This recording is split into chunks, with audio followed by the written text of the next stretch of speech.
আমি চাই সঠিক তদন্তের মাধ্যমে এটা বিচার হোক। চট্টগ্রামের পাহাড়তলী থানাধীন অলঙ্কার মোড়ে শ্রমিক নেতা আদনান টিটুর উপর মব সৃষ্টি করে অতর্কিত হামলার অভিযোগ উঠেছে কিছু দুর্বৃত্তদের বিরুদ্ধে। এ সময় ভুক্তভোগী আদনান টিটু জানান, রাতে শ্রমিক সংগঠনের মিটিংয়ে কথা বলতে গেলে জীবনের নেতৃত্বে রাসু, বাবলু সহ বেশ কয়েকজন মিলে তার উপর মব সৃষ্টি করে অতর্কিত হামলা চালায়।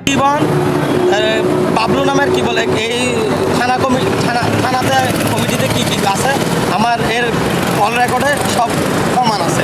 প্রায় 10-15 জন ছিল। এই আমার কাছে ভিডিও আছে। এরা যে আমার উপর হামলা করতেছে, জানি আমার উপর মব সৃষ্টি করে আমার উপর হামলা করতেছে।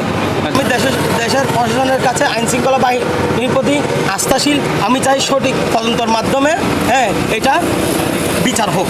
এদিকে হামলার বিষয়ে অভিযুক্ত রাসুর কাছে জানতে চাইলে তিনি বিষয়টি অস্বীকার করেন।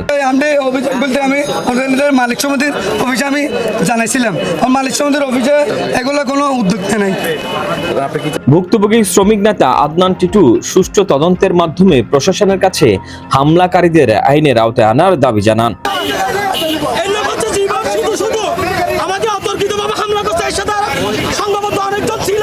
Desk report 24 Chittagong.